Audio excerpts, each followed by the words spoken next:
Hello students, हमने 1 to 6 illustrations cover up कर लिया है और एक प्रैक्टिकल सम भी मैंने अपलोड कर दिया है आपके लिए। अब हम आते हैं 7th इलस्ट्रेशन पे। यहाँ पे नाम दिया है Sapre and Atre. Okay, are partner sharing profit and losses equally, तो 1:1 के रेशियो में वो अपना प्रॉफिट शेयर करेंगे, लॉस है तो लॉस शेयर करेंगे। ठीक है, फिर नेक्स्ट यहाँ पे दिया है ट्रायल बैलेंस में ट्रायल बैलेंस दिया है, एडजस्टमेंट दिया है, and you are asked to prepare the trading profit and loss account for the year ended 31st March 2019 and balance sheet as on that date. तो अभी आगे यहाँ पे trial balance as on 31st March 2019, 31st March 2019 की trial balance है, तो हम trading and profit and loss account की जो ईयर एंडेड डेट लिखेंगे वो 31st March 2019 लिखेंगे, एंड बैलेंस शीट में भी 31st March 2019। या अभी यहाँ पे डेबिट साइड के बैलेंसेस को फर्स्ट रीड करते हैं। पहला फर्स्ट आइटम जो आपको दिए वो सन्ड्री डेटर्स दिए, ये कहाँ पे आएगी? आपके एसेट्स में आएगी। Next purchases assets, then returns, ये है ना डेबिट साइड में रिटर्न्स लिखा है, इसीलिए इसको हम सेल्स में लेके जाके माइनस करेंगे, क्रेडिट साइड में हम लेके जाके इसको माइनस करेंगे। फिर नेक्स्ट आपको दिया है ओपनिंग स्टॉक, तो आपका opening stock trading account debit side TD लिखोगे इसके लिए। फिर लैंड एंड बिल्डिंग, ये एसेट्स में जाएगा। Then carriage trading account debit side में जाएगा। Then rent rates and taxes कहाँ जाएगा? ये PD में जाएगा। देन ड्राइंग्स दिया है आपरे एंड सापरे एंड आत्रे, आपरे माइंड में आ रहा है। फिर आपरे एंड अगेन सापरे एंड आत्रे, ये दोनों का ड्राइंग्स दिया हुआ है, तो ये इनके कैपिटल्स में से हम यहाँ पे जो क्रेडिट साइड में बैलेंसेस है इनको हम लायबिलिटीज के अंडर में लिखेंगे और वहां से हम इसको माइनस करेंगे। देन नेक्स्ट क्या दिया है? सैलरीज दिया है आपको, ये PD में जाएगा। बेड डेब्ट्स कहाँ जाएगा? PD में जाएगा। Bed debts PD। मशीनरी कहाँ पे जाएगा? आपका एसेट्स में जाएगा। ओके, और यहाँ पे कुछ एडिशंस कुछ बोला है। एडिशंस मतलब न्यू मशीनरी परचेस हुई, तो न्यू मशीनरी कब परचेस हुई? 1 October 2018 को परचेस हुई। हमारा जो ट्रायल बैलेंस की जो डेट दी है, हाँ, वो में जो डेट हमको दी है वो 31st March है, और ये है ना 2018 अक्टूबर, मतलब मिड ऑफ द ईयर में, ये फाइनेंशियल ईयर के मिड में ये खरीदी गई है। मतलब 1 October से लेके आप मार्च तक काउंट करोगे तो 6 मंथ। तो मतलब यहाँ पे जब हमें ना अगर कोई डेप्रिसिएशन वगैरह की बात आई मशीनरी पे, तो ये जो 25,000 अमाउंट हमको ट्रायल बैलेंस में दिया है उसमें ना 10,000 है वो नया एडिशन है, न्यू एडिशन, मतलब न्यू परचेस की हुई मशीनरी है 10,000 की। तो बैलेंस मतलब 15,000 ओल्ड है, तो 15,000 पे फुल ईयर का डेप्रिसिएशन कैलकुलेट होगा, एंड 10,000 पे ओनली फॉर 6 मंथ का डेप्रिसिएशन अगर पूछा है, परसेंटेज वगैरह दिया है तो क्वेश्चन में इस तरीके से बाद में इसका वर्किंग नोट हम करेंगे, मैं दिखाऊंगी आपको। तो और फिर डेप्रिसिएशन का सेकेंड इफेक्ट भी आपको डालना पड़ेगा, जो कहाँ पे जाएगा? PD में जाएगा। ठीक है, फिर नेक्स्ट आपको दिया एडवर्टीजमेंट, ये PD में जाएगा। देन यहाँ पे ये दिया प्रोविडेंट फंड इन्वेस्टमेंट, तो ये आपका क्या है? इन्वेस्टमेंट है। अभी यहाँ पे ना आपके लिए नया आया है ये, राइट? तो ये प्रोविडेंट फंड इन्वेस्टमेंट आपका क्या है? एसेट है, आप एसेट्स के अंडर में लिखोगे। अब आते हैं क्रेडिट साइड के बैलेंसेस पे। क्रेडिट साइड में देखिए आपको फर्स्ट दिया है सेल्स, तो बाय सेल्स करके TC में लिखोगे आप। देन सन्ड्री क्रेडिटर्स यहाँ पे इनर कॉलम में लिखोगे, क्योंकि हमने देखा है कि यहाँ पे रिटर्न्स की एंट्री, यहाँ पे हमको रिटर्न्स भी दिया हुआ है सेल्स का। ठीक है, तो इसको इनर कॉलम में लिखोगे, क्योंकि आगे एडजस्टमेंट में भी रीड करेंगे, अगर कोई एडजस्टमेंट्स है अनरिकॉर्डेड सेल्स वगैरह का तो वो भी हमको एडजस्ट करना पड़ेगा। देन सन्ड्री क्रेडिटर्स, ये कहाँ पे जाएगा?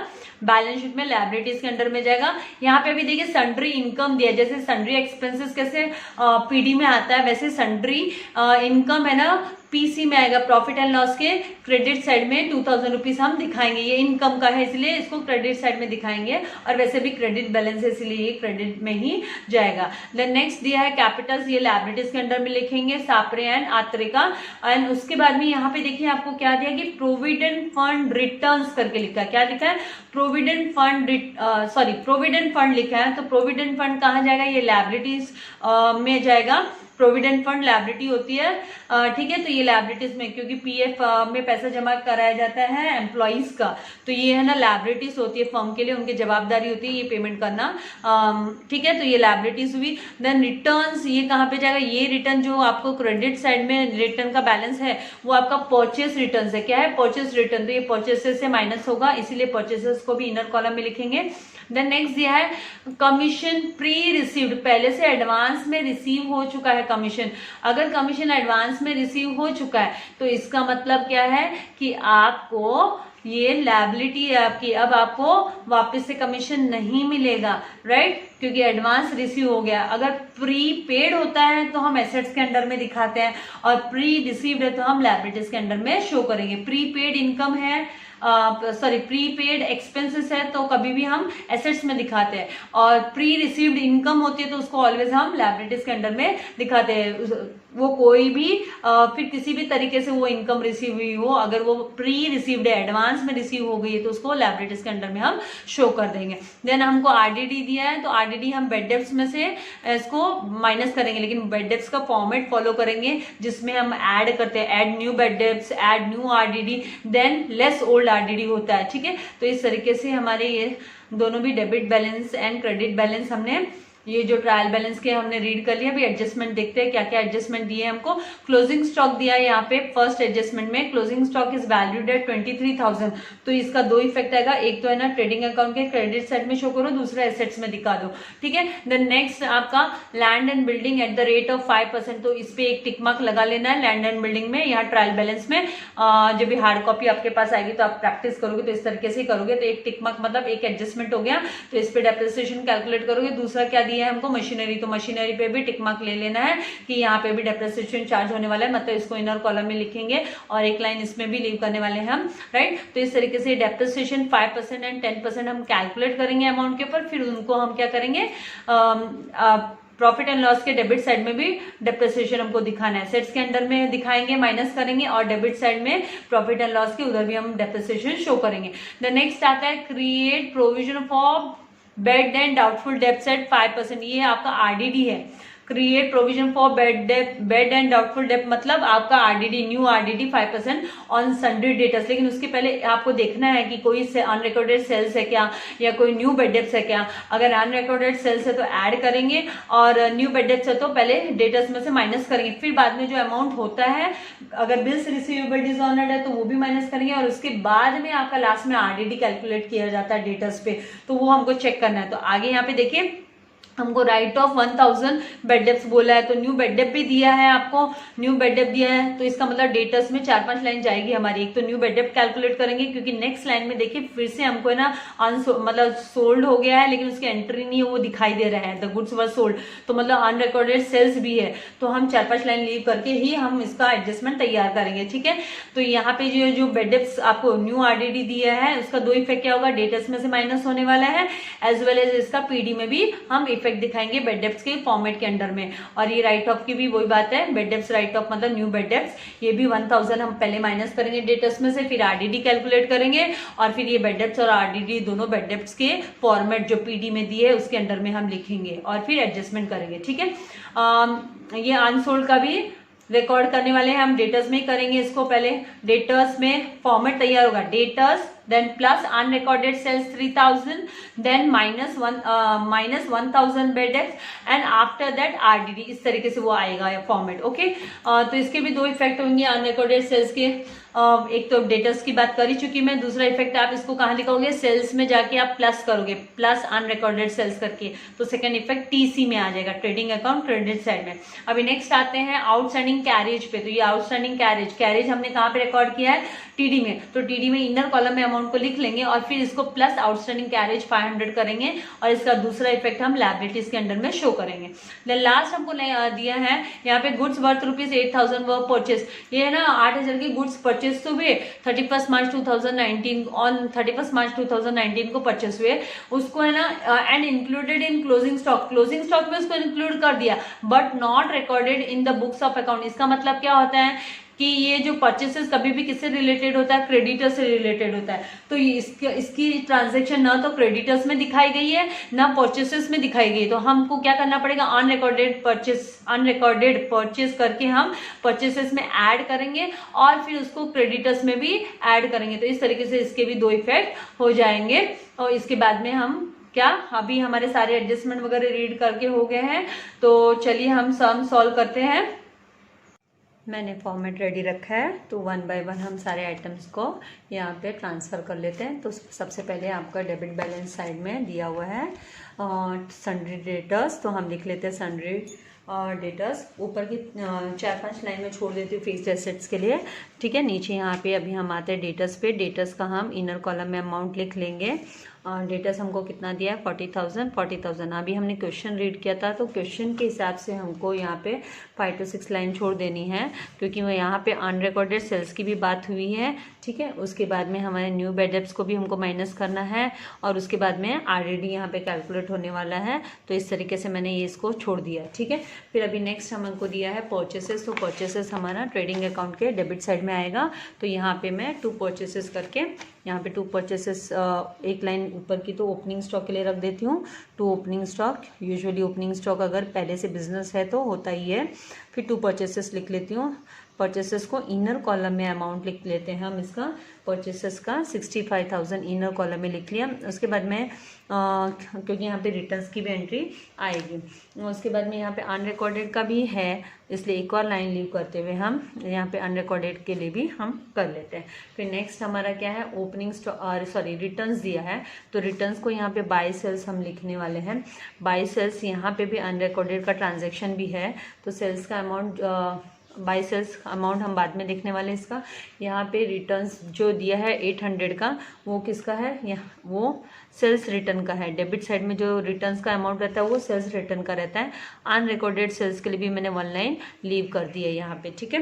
क्वेश्चन रीड करने के टाइम में हमने देखा है ना कि अनरिकॉर्डेड सेल्स भी आने वाला है, ठीक है। फिर उसके बाद में नेक्स्ट हमको क्या दिया, लैंड एंड बिल्डिंग दिया है, उसको एसेट्स के अंडर में रिकॉर्ड कर लेते हैं।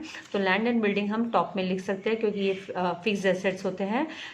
जैसे मैंने कहा कि ये हैबिट अच्छी होती है, आपको भी माइंड में रहेगा कि कौन से फिक्स्ड, वो भी बाइफर्केशन चलते रहेगा, राइट। 10,000 इनर कॉलम में लिखा है, क्योंकि इसके ऊपर भी डेप्रिसिएशन का ट्रांजेक्शन आने वाला है।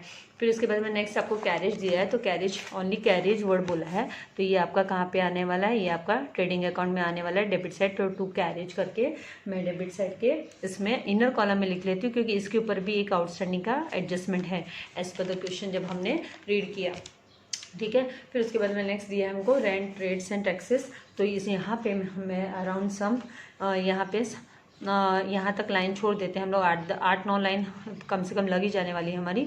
2 लाइन यहाँ पे छोड़ने के बाद में यहाँ पे 2 रेंट, रेट्स एंड टैक्सेस लिख लेते हैं। 2 रेंट, रेट्स एंड टैक्सेस, इस पर कोई भी एडजस्टमेंट नहीं है, तो इसको हम डायरेक्ट आउटर कॉलम में 1000 शो कर सकते हैं। फिर उसके बाद में नेक्स्ट हमको यहाँ पे दिया ड्राइंग्स। तो ड्राइंग्स को हम कैपिटल में से माइनस करने वाले हैं, तो यहाँ पे कैपिटल लिख लेती हूँ, मैं हेडिंग दे देती हूँ। उसके बाद में सापरे एंड आत्रे का नाम लिख लेती हूँ, सापरे, और 3 लाइन लीव करने के बाद में आत्रे भी लिख लेती हूँ। 3 से 4 लाइन लीव कर लिया। उसके बाद में यहाँ पे जो ड्राइंग्स है, पहले हम जो भी नेट प्रॉफिट नेट लॉस है वो माइनस करने के बाद में हम ड्राइंग्स को माइनस कर लेंगे। तो माइनस ड्राइंग्स लिख लेती हूँ। माइनस ड्राइंग्स मुझे कितना यहाँ पे दिया हुआ है, इनका सापरे का 3000 दिया, तो यहाँ पे -3000 माइनस करके लिख लेती हूँ। फिर आत्रे का भी मैं 2 लाइन यहाँ पे, या तो नेट प्रॉफिट नेट लॉस क्या होता है देखते हैं, यहाँ पे माइनस ड्राइंग्स करके लिख लेती हूँ। इसका कितना दिया हुआ है, 2000 दिया हुआ है, तो यहाँ पे हम 2000 लिख लेते हैं, -2000 करके, ठीक है। इस तरीके से लिख लिया। उसके बाद में नेक्स्ट हमको क्या दिया है, सैलरीज दिया। तो सैलरीज को क्या करेंगे, 2 सैलरीज करके हम कहाँ पे लिखेंगे, प्रॉफिट एंड लॉस अकाउंट के डेबिट साइड में लिखेंगे।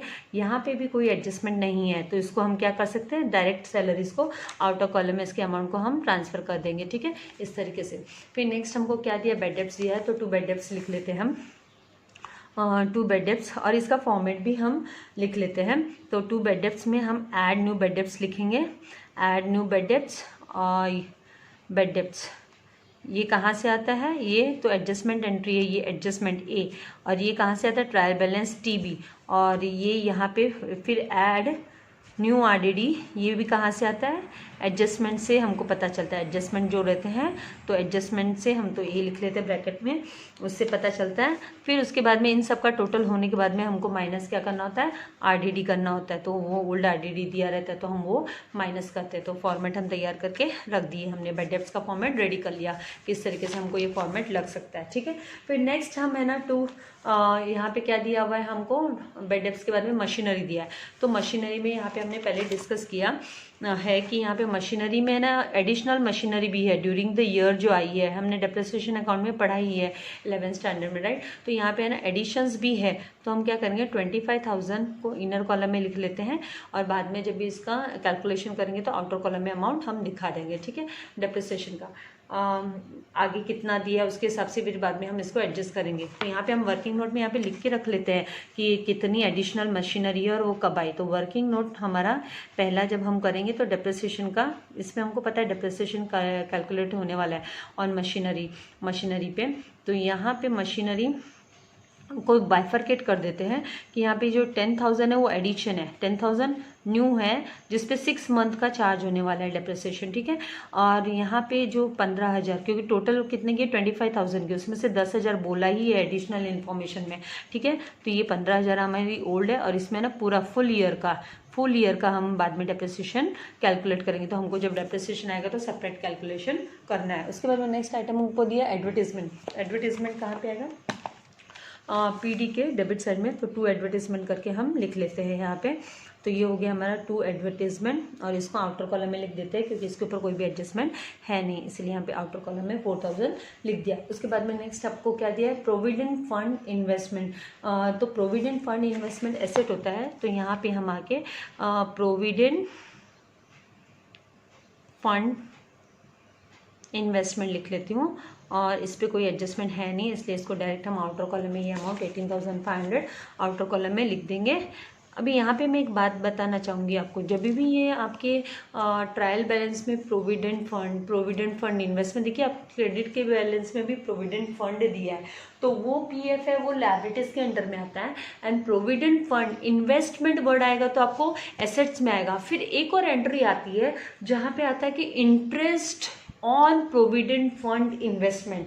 यहाँ पे वर्ड इन्वेस्टमेंट तो आ गया, तो आप उस इंटरेस्ट को उठा के यहाँ पे ऐड नहीं करना है आपको, वो कोई भी इनकम नहीं है, वो फर्म की कोई एक्चुअल इनकम नहीं है।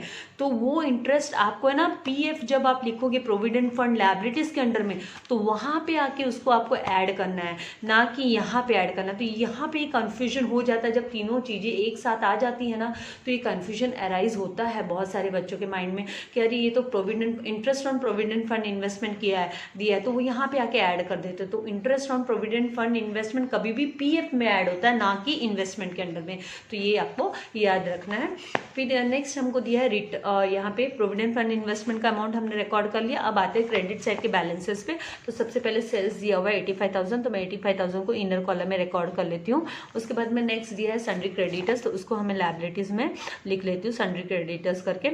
अभी यहाँ पे सन्ड्री क्रेडिटर्स, यहाँ पे मेरे अनरिकॉर्डेड परचेसेस की एंट्री आने वाली है, तो मैं इसको इनर कॉलम में 23,000 लिख लेती हूँ। ठीक है, फिर उसके बाद में नेक्स्ट मुझे क्या दिया है यहाँ पे सन्ड्री इनकम दिया है। तो जैसे सन्ड्री एक्सपेंसेस होता है वैसे सन्ड्री इनकम भी होता है। तो जब इनकम होता है तो वो प्रॉफिट एंड लॉस के क्रेडिट साइड में आएगा। तो यहाँ पे मैं लिख लेती हूँ बाय सन्ड्री, मतलब एस सन्ड्री इनकम। तो यहाँ पे इस तरीके से मैं एंट्री को लिख लेती हूँ सन्ड्री इनकम करके। और इसके आउटर कॉलम में मैं कितना दिखा दूंगी, इसका आउटर कॉलम में कितना दिया है 2,000, तो हम यहाँ पे 2,000 इसके आउटर कॉलम में दिखा देते हैं सन्ड्री इनकम करके। नेक्स्ट कैपिटल दिया है सापरे का कैपिटल इनर कॉलम में लिख लेते हैं 35,000 दिया है, आपरे का भी 35,000 दिया। तो आप आत्रे का, ये सापरे आते ही आत्रे याद आ गया, आपरे याद आ गया, आत्रे नहीं आत्रे है ये 35,000। ठीक है, फिर उसके बाद में नेक्स्ट हमको दिया है प्रोविडेंट फंड। तो प्रोविडेंट फंड को जैसे मैंने आपको बोला यहाँ पे तो क्रेडिटर्स के यहाँ पे एक लाइन लीव करनी है आपको, उसके बाद में आपको प्रोविडेंट फंड लिख लेना है। और कभी भी interest on provident fund investment आया तो इसी में आके ऐड होता है, इस प्रोविडेंट फंड में लायबिलिटीज के अंडर में। फिर से मैंने रिपीट किया है पर्पसली, ताकि आपके माइंड में लॉक हो जाए, इसीलिए मैंने कहा है। तो यहाँ पे ये प्रोविडेंट फंड को हम 10,000 को आउटर कॉलम में डाल देते हैं, फिलहाल इस सम में वो नहीं है, ठीक है। फिर उसके बाद में कमीशन रिसीव्ड दिया, वो भी प्री रिसीव्ड है। तो कमीशन मतलब आपको एडवांस में कोई इनकम मिल जाती है तो वो आपका लायबिलिटीज होती है, क्योंकि फ्यूचर में अब नहीं मिलने वाली है, ठीक है। तो करंट ईयर के लिए वो क्या होगी, आपकी लायबिलिटी होगी। तो आप इसको कमीशन प्री रिसीव्ड करके यहाँ पे कहाँ पे लिख लोगे, लायबिलिटीज के अंडर में ही मेंशन कर लोगे। आउटर कॉलम में इसका 800 रुपीज़ आप शो कर दोगे। इसके बाद में नेक्स्ट आपको क्या दिया हुआ है, यहाँ पे आरडीडी दिया है। तो आरडीडी को आप बेड डेप्ट्स वाला जो फॉर्मेट आपने रेडी किया है, ये आपका ओल्ड आरडीडी है। क्यों? क्योंकि ये आपके ट्रायल बैलेंस में दिया हुआ है, इसीलिए ओल्ड आरडीडी है। यहाँ पे -400 करके हम लिख के रख लेंगे। अब आते हैं हम आगे एडजस्टमेंट्स पे। तो एडजस्टमेंट में क्लोजिंग स्टॉक सबसे पहले दिया है, तो क्लोजिंग स्टॉक को हम रिकॉर्ड कर लेते हैं 23,000 को बाय क्लोजिंग स्टॉक करके, by closing stock trial balance trading account credit side में क्लोजिंग स्टॉक करके हम लिख लेते हैं 23,000, आउटर कॉलम में दिखा देते हैं। नेक्स्ट हमको दिया है इसका क्लोजिंग स्टॉक का नेक्स्ट इफेक्ट हमको दिखाना है एसेट्स के अंडर में। तो क्लोजिंग स्टॉक करके लिख लेती हूँ मैं, एसेट्स के अंडर में कितना आ जाएगा 23,000। फिर उसके बाद में नेक्स्ट क्या करेंगे हम, नेक्स्ट हम डेप्रिसिएशन वाला। तो depreciation land and building at the rate of 5%, तो माइनस डेप्रिसिएशन करना है हमको। अगर आप इसको वर्बली करो 10,000 का 5% बोले तो कितना आएगा, मल्टीप्लाई बाय 5/100, राइट। तो अगर चाहिए तो यहाँ पे भी दिखा देती हूँ मैं आपको वर्किंग नोट में भी। ये सेकेंड वर्किंग नोट में आप जब देखोगे तो depreciation on land and building, वैसे तो ये प्रैक्टिस करते करते आप लोगों को आ ही गया होगा। 10,000 मल्टीप्लाई बाय 5/100 जब आप करते हो तो आपको 500 रुपीज़ इसका डेप्रिसिएशन आया। तो इसका दो इफेक्ट होगा, एक तो यहाँ से आपको माइनस करना है, तो 9,500 नेट आपकी लैंड एंड बिल्डिंग की रेट हो गई, ठीक है। फिर उसका सेकेंड इफेक्ट आपको कहाँ पे दिखाना है, प्रॉफिट एंड लॉस अकाउंट के डेबिट साइड में। तो यहाँ पे 2 डेप्रिसिएशन हेडिंग दे दो, काफ़ी जगह है तो 3 लाइन हम यूज़ कर सकते हैं। इनर में टोटल मान लेंगे तो ईजी हो जाएगा बाहर। लैंड एंड बिल्डिंग लिख लेती हूँ। लैंड एंड बिल्डिंग का डिप्रिसिएशन 500 रुपया है, 500 यहाँ पे लिख लेती हूँ। फिर नेक्स्ट दिया मशीनरी, तो मशीनरी पे 10% दिया, लेकिन मशीनरी आपको पता है कि मशीनरी की अमाउंट 25,000 है, लेकिन उस 25,000 में 10,000 न्यू है जो 6 महीने पहले खरीदी हुई है। तो उस पर 6,000 का हमको 6 मंथ का कैलकुलेट करना है। तो इस पर 6 मंथ का कैलकुलेट करने के लिए 10,000 मल्टीप्लाई बाय 6/12 मंथ हुआ, एंड मल्टीप्लाई बाय 10% बोला तो 10/100। यहाँ पे है ना आपकी ये जो टेक्स्ट बुक में जो वर्किंग नोट दी है, ठीक है, पीडीएफ में जो वर्किंग नोट दिया वहाँ पे एरर है यहाँ पे, तो आपको यहाँ पे देख लेना है कि वहाँ पे एरर है। तो वो इस तरीके से ये एक्चुअली कैलकुलेट होना चाहिए। तो ये 2 0 और ये 2 0 यहाँ से मैंने कट कर दिया। 6 1 ज़ा 6, 6 2 ज़ा 12, राइट। 6 2 ज़ा 12, अभी 2 1 ज़ा 2, 2 5 ज़ा 10 कर दिया। अभी 100 मल्टीप्लाई बाय 5 किया तो 500 रुपीज़ कितना आया नए वाली मशीनरी पे। और यहाँ पे 15,000 का 10% आप निकालते हो फुल ईयर के लिए, 10% निकालते हो फुल ईयर के लिए, मतलब 1 ईयर का, ठीक है, 1 ईयर का। तो फिर आपको कितना 1,500 रुपीज़ आता है। और ये 1,500 प्लस आप 500 करते हो, जब 1,500 प्लस 500 करते हो तो आपको टोटल 2,000 का डेप्रिसिएशन मशीनरी पे करना है। तो हम यहाँ पे लिख लेते हैं अभी minus depreciation two, working note में तो हमने कर ही लिया, तो यहाँ पे हम माइनस डेप्रिसिएशन लिख लेते हैं 2,000, ठीक है। और आउटर कॉलम में 23,000 हम यहाँ पे इस तरीके से लिख लेते हैं। और ये 2,000 का इफेक्ट हम यहाँ पे भी दिखा देते हैं प्रॉफिट एंड लॉस के डेबिट में। डेप्रिसिएशन किस पे चार्ज किया है, मशीनरी पे, तो यहाँ पे लिख लेते हैं मशीनरी 2,000। तो इस तरीके से आपका 2,500 आउटर कॉलम में अभी आप डेप्रिसिएशन का शो कर सकते हो। नेक्स्ट आपको दिया है थर्ड, क्रिएट बेड डेप्ट्स, मतलब आरडीडी, बेड डेप्ट and doubtful debts, bad and doubtful debts 5%। लेकिन आरडीडी के पहले देखो ये दोनों लिंक्ड है, आगे के दोनों एडजस्टमेंट कि एक तो यहाँ पे ना राइट ऑफ करने बोला 1,000 का bad debts, and unrecorded sales की भी बात हुई। देखो फोर्थ एडजस्टमेंट में दिया है गुड्स वर्थ ₹3,000 अनरिकॉर्डेड। तो पहले हम अनरिकॉर्डेड का ट्रांजेक्शन करना जरूरी है हमको। तो अनरिकॉर्डेड, अगर अनरिकॉर्डेड दिया है या बिल डिसऑनर्ड दिया है तो पहले उसको एडजस्ट करते हैं, ठीक है। उसके बाद हम न्यू बेड डेप्ट एंड आरडीडी लास्ट में आरडीडी कैलकुलेट करते हैं। तो अनरिकॉर्डेड सेल्स करके कितना दिया है, अनरिकॉर्डेड सेल्स 3,000, तो यहाँ पे 3,000 लिख लेती हूँ। तो इस तरीके से ये 43,000 हो गया। और उसके बाद ये 3,000 अनरिकॉर्डेड सेल्स, पहले सेल्स में भी ऐड कर लेते हैं इसका सेकेंड इफेक्ट। तो ऐड अनरिकॉर्डेड अनरिकॉर्डेड सेल्स, और इसको ऐड कर लेंगे हम 3000 को, तो कितना हो जाता है 88,000। और 88,000 में से हम 800 माइनस करते तो कितना आएगा 87,200 हमको आना चाहिए। ठीक है, इस तरीके से ये अमाउंट आएगा। फिर उसके बाद में हमको नेक्स्ट इसमें बेड डेप्ट्स माइनस कर लेना है पहले, क्योंकि ये जो दोनों हम एक साथ मिला के कर रहे हैं, थर्ड एंड फोर्थ सेट कर रहे हैं। तो अभी थर्ड में क्या दिया है, पहले बेड डेप्ट्स को माइनस करो, तो ये न्यू बेड डेप्ट्स है, आपको पहले उसको राइट ऑफ करना पड़ेगा, आपको बाद में ही आरडीडी आप कैलकुलेट करोगे। तो न्यू बेड डेप्ट्स, तो आपका न्यू बेड डेप्ट्स 1000 का है, तो यहाँ से 1000 आप माइनस करोगे। ठीक है, यहाँ पे 1000 माइनस करोगे तो आपको 42,000 मिलेगा। अभी ये न्यू बेड डेप्ट्स इधर भी रिकॉर्ड कर दो क्विकली। तो यहाँ पे आपने न्यू बेड डेप्ट्स रिकॉर्ड कर लिया, इनर कॉलम में लिख लो। ठीक है, उसके बाद में आप 5% आरडीडी किस पे कैलकुलेट करोगे, 5% आप 42,000 पे 5% आरडीडी कैलकुलेट करोगे तो आपको 2100 आएगा। इस तरीके से आपको मैं दिखा देती हूँ वर्किंग नोट में। ये जो 42,000 आपका है, राइट, 42,000 पे मल्टीप्लाई बाय 5/100 जब आप करते हो तो आपको कितना मिलता है 2100। ये आपका क्या है, न्यू आरडीडी। ये क्या है आपका न्यू आरडीडी, आपने कैलकुलेट किया है। इन शॉर्ट कर सकते हो, बड़े बड़े लेंथी स्टेटमेंट्स लिखने की जरूरत नहीं है आपको वर्किंग नोट के लिए। ठीक है, तो फिर आपका टाइम भी सेव हो जाएगा। 2100, अब यहाँ से हम 2100 माइनस करेंगे, यहाँ पे लिखेंगे न्यू आरडीडी। न्यू आरडीडी जब 2100 यहाँ से माइनस करते हो तो आपको 39,900 आना चाहिए। ठीक है, ये आप बाद में कैलकुलेट करके खुद भी चेक कर सकते हो। ठीक है, उसके बाद में आपको यहाँ पे इसको रिकॉर्ड दिखाना है, आपने जो न्यू आरडीडी कैलकुलेट किया 2100, यहाँ दिखाओगे 2100, तो टोटल आपका 3100 हो गया, राइट। तो 3100 बेड डेप्ट्स को हमने ऐड किया था क्या यहाँ पे, तो बेड डेप्ट्स मिस हो गया है, लिखा नहीं है, एक मिनट। हाँ, बेड डेप्ट्स को हमने रिकॉर्ड नहीं किया, तो यहाँ पे बेड डेप्ट्स भी आना चाहिए 1000 का। ओल्ड बेड डेप्ट जो ट्रायल बैलेंस में दिया होता है, तो हमारा टोटल यहाँ पे 4100 आएगा। कितना आएगा 4100 यहाँ पे आना चाहिए। तो यहाँ पे हम लिखेंगे 4100 में से आप 400 माइनस करोगे तो आपको 3700। तो इस तरीके से 3700 आपने आउटर में लिख लिया। अब नेक्स्ट कौन सा एडजस्टमेंट बचा, हमने अनरिकॉर्डेड सेल्स तो कर दिया। नेक्स्ट हमारा है आउटस्टैंडिंग कैरेज।